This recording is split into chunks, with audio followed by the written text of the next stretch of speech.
నమస్తే, నేను విజయారెడ్డి. ప్రస్తుతం జరుగుతున్న క్రైమ్ రేట్ చూస్తుంటే అదొక విచిత్రమైన క్రైమ్ రేటుగా భావిస్తున్నారు. అమ్మో అనిపించేంత భయానకంగా ఉంది. ఒకప్పటి క్రైము ఇప్పుడు క్రైమ్ రేట్లో ఎందుకు ఇంత తేడా వచ్చింది అసలు? ఒక్కరి అంటే ఒక్క టాపిక్ గురించి అని కాదు, ఈరోజు తల్లిదండ్రులలో భయం, పెళ్లి చేసుకోవాలంటే భయం, ఎందుకు ఇంతగా మారతడానికి కారణం ఏంటనేది మనతో ఉన్నారు సైకాట్రిస్ట్ హరిశ్చంద్రారెడ్డి గారు. అసలు ఏం జరుగుతుందనే విషయాలు తెలుసుకుందాం. సార్ నమస్తే. సార్ నమస్తే అండి.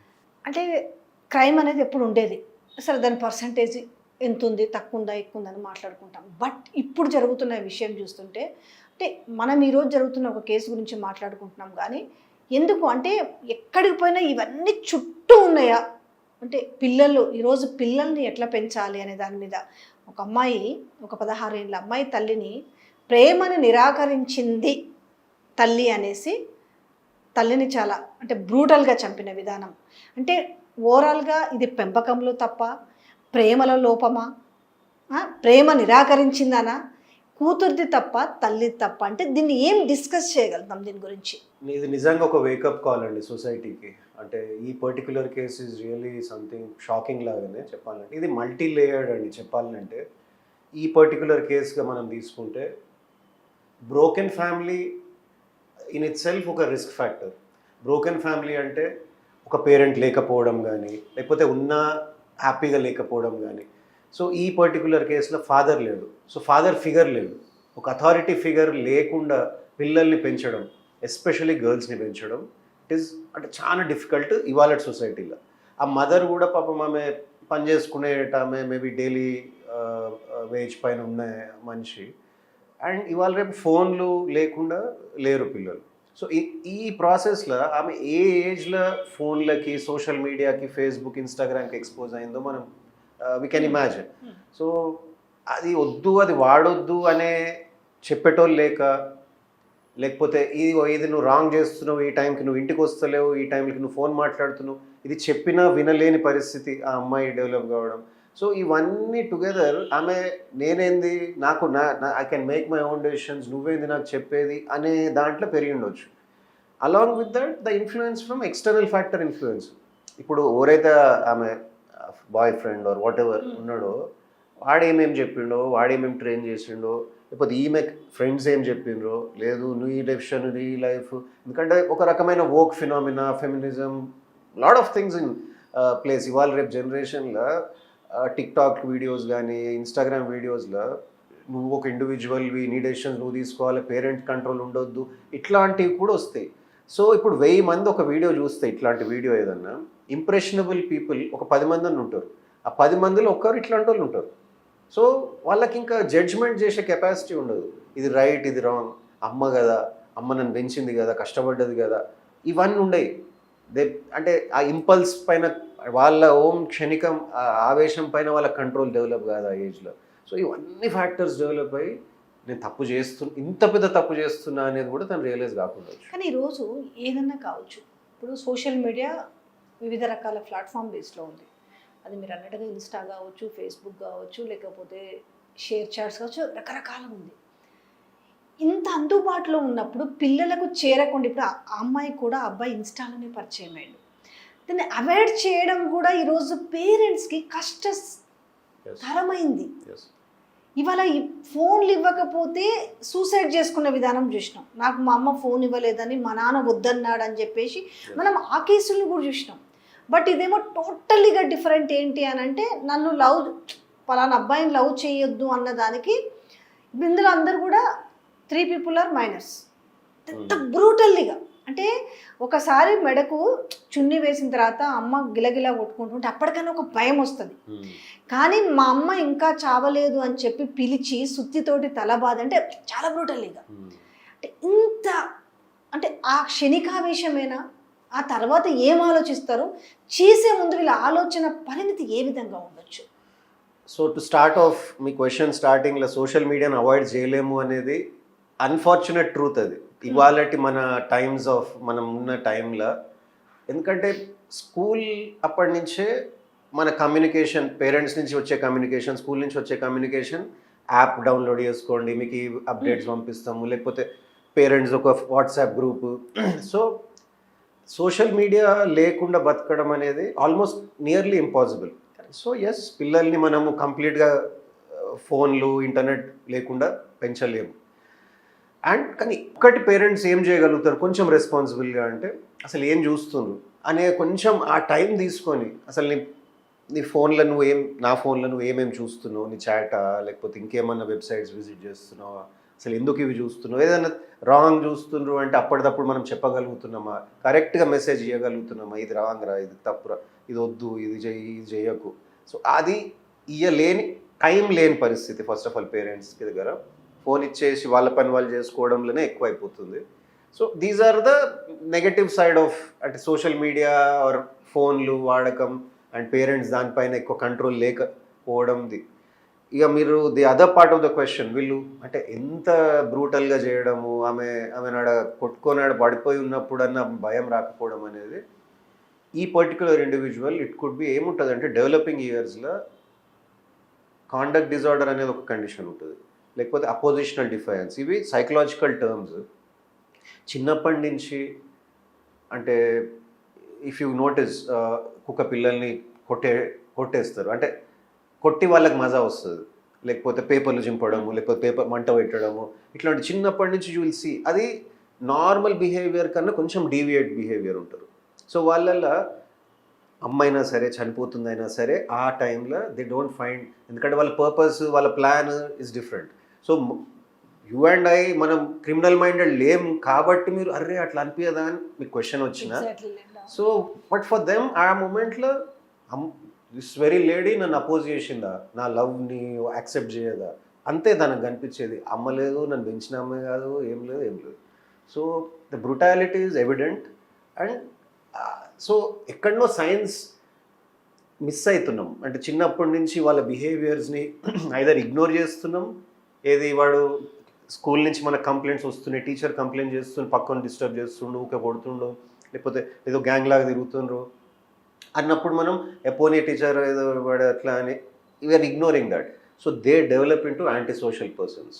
సో ఇప్పుడు ఆమె చెప్పిందని వీళ్ళు పోవడము, త్రీ పీపుల్ వాళ్ళ బ్రదర్ అయినా కానీ ఒకరి మైండ్ కరెక్ట్ ఉండాలి కదా, somebody has to so influence. ఆ ఏజ్లో అరే అన్న చెప్పిండు పోతా అన్నకి, అది కూడా వాడు ఏదో సినిమాలు చూసో సీరియల్ చూసో ఎన్నో కనుక లేని పర్వర్స్ ఐడియాస్ ఇవన్నీ డెవలప్ అవుతాయి. ఎట్లా దీన్ని ఇప్పుడు ఈరోజు ఏమైందంటే మీరు అన్నట్టు వేకప్ కాలే కరెక్టే, అందరూ ఉలిక్కి పడ్డారు. ఇంట్లో ఒక మదరు పూజ చేసుకుంటుంటే వెనకాల వచ్చి పిల్లలు, అందులో చిన్న పిల్లలు, ఇదేదో ఇంకేదో అయింది, పోనీ భార్యాభర్తల మధ్యలో గొడవ వీళ్ళకి ఎప్పటి నుంచి ఉంది, మనం జనరల్గా వింటుంటాం భార్య చంపిరు నరికిండ్రని. కానీ ఇది మాత్రం అందరి ఉలిక్కి పడేలాగా చేసింది తల్లిదండ్రులని, ముఖ్యంగా తల్లులు. అలా ఏంటి అంటే ఇంట్లోనే ఇది ఎవరు ఎక్స్పెక్ట్ చేయని పరిణామం. ఇప్పుడు ప్రేమ వద్దంటే కాసేపు ఏం చేస్తారు, అలుగుతారు, చేస్తారు, తినకుండా మారామని చేస్తారు, వాళ్ళకి సర్ది చెప్తారు, ఇవన్నీ జరుగుతాయి. ఆబ్వియస్లీ ఇంట్లో కొడతారు. ఇప్పుడు తల్లిదండ్రులు ఏమనుకుంటారు, ఆ పిల్ల చేసింది ఏమైనా కరెక్టా, మరి తల్లి గట్లే కదా తిడుతుంది కొడుతుంది కదా అనేది అంటారు చూసేవాళ్ళు ఎవరైనా. కానీ ఆ పిల్లనేమో ఇంత ఎక్స్ట్రీమ్ లెవెల్లోకి పోయింది. ఇప్పుడు వాళ్ళకు కూడా ఒక డౌట్ ఏముంటుంది అంటే పిల్లల్ని ఎట్లా హ్యాండిల్ చేయాలి, ఇప్పుడు ఇట్లా ఏం చెప్తారు. ఇప్పుడు హ్యాండిల్ ప్రతిసారి మనం ఫోన్ మాట్లాడుకుంటున్నాం, అన్నీ మాట్లాడుతున్నాం, కానీ జరిగేవి జరుగుతున్నాయి కదా. అసలు వాళ్ళు చిన్నప్పటి నుంచే ఇప్పుడు వీళ్ళ మీద చాలా అంశాలు ముడిపడి ఉన్నాయి. ఏమనిపిస్తుంది, ఎట్లా హ్యాండిల్ చేయాలి, how to handle? Very important and very అంటే పర్టినెంట్ క్వశ్చన్ ఇది. మనం ఇంతకుముందు ఆఫ్ కెమెరా కూడా మనం మాట్లాడుతుండే అంటే ఈ ద హోల్ జనరేషన్ చేంజ్. మన వెన్ వీవర్ చిన్నప్పుడు యంగ్ ఉన్నప్పుడు మన exposure to family members, friends అది కంప్లీట్లీ డిఫరెంట్ ఉండే. అంటే అది రియల్ ఉండే, ఇన్ పర్సన్ ఉండే. ఇప్పుడు నా ఫ్రెండ్ ఉన్నాడు, నలుగురు ఫ్రెండ్స్ మేము కలుస్తున్నామంటే మేము రియల్గా కలుస్తుండే, ఫోన్లో కలవకపోతుండే. గ్రూప్ క్రియేట్ చేశారు, ఎట్లున్నావు, ఏం చేస్తున్నావు. So the distance between human interactions తక్కువైపోతున్నాయి. కాబట్టి నా మైండ్ ఎట్లా పెరుగుతుందో వి డోంట్ నో. మీరు నా గురించి తెలుసుకోలేరు, నేను మీ గురించి తెలుసుకోలేను. అసలు ఇప్పుడు విజయ్ గారు హర్ట్ అయినరా, హ్యాపీగా ఉన్నారా, ఏందా, ఐ డోంట్ నో. నేను ఫోన్లో నేను ఏది చెప్తే అదే, but inside me you don't know. So ఆ ఇంటరాక్షన్స్ తక్కువైపోయి. Another thing is families. తెలియకుండానే చిన్నప్పటి నుంచి మనందరి ఫ్యామిలీస్లో కౌన్సిలింగ్ అనేది ఒక నార్మల్గా అయిపోయింది. అది కూర్చోబెట్టి కౌన్సిలింగ్ కాదు, ఆడుకుంటానో, స్నానం చేయించుకుంటానో, తినిపించుకుంటానో, ఏదో ఒకటి అమ్మమ్మనో, తాతనో, మామనో, అత్తనో some or the other knowledge ఇస్తూ ఉండే.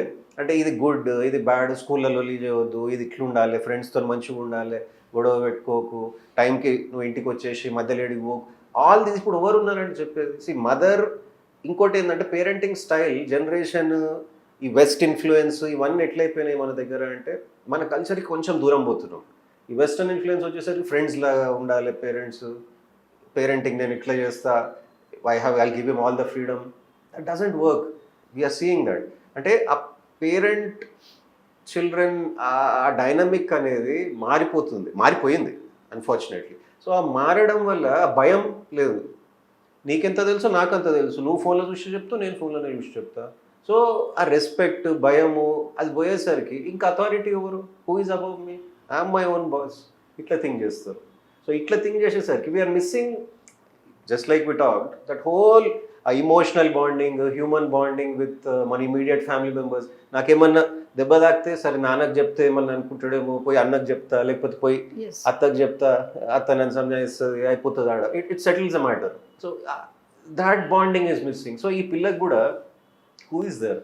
ఆమెకి సరే వాడు వానితో వద్దు అట్లా అని చెప్పడానికి ఒకరు లేరు, నువ్వు ఇది కాదు టైము, నువ్వు ఇంకో 2 years నువ్వు చదువుకో ఫస్ట్, తర్వాత చూద్దామని చెప్పేటోళ్ళు లేరు. అమ్మ కూడా ఆమె ఫ్రస్ట్రేషన్స్ ఏమున్నాయో మనకు తెలియదు, ఆమె పని దగ్గర ఆమె ప్రెషర్స్ ఏమున్నాయో మనకు తెలియదు, ఎట్లా డీల్ చేసిందో తెలియదు, ఏమైనా కొట్టిందా, చేసిందా, ఏం చేసిందో తెలియదు. So multiple reasons, multiple factors. ఏమంటారు తెలుసా, కొట్టే ఉంటది, కొట్టకుండా ఎందుకు ఉంటారు అని కూడా అంటారు కదా జనరల్ గా. ట్రూ, అది కూడా కరెక్టే. కానీ అదే చెప్తున్నది, అది ఇప్పుడు వెనకట కొట్టిండ్రు, ఏడ్చిండ్రు, అమ్మ కొడుతుంది అని నేర్చుకున్నాం, పోయినాం. ఇప్పుడు ఏంది, ఇప్పుడు ఈ ఎక్స్పోజర్ ఉంది చూసిండ్రా, you are your own child, నువ్వు you're your own person, nobody can hit you, నీ రైట్ నీకు ఉంది, చైల్డ్ రైట్ ఉంది, ఇది రైట్ ఉంది, అనే రైట్ ఉంది అనేసరికి అమ్మ నన్ను కొడుతుందా, who is she to beat me, ఇట్లా థింక్ చేసి స్టార్ట్ చేస్తుంది. They are becoming very. So ఇది అపోజిషనల్ డిఫెన్స్ అంటారు, అంటే అథారిటీ ఫిగర్ని కూడా నేను పట్టించుకోను.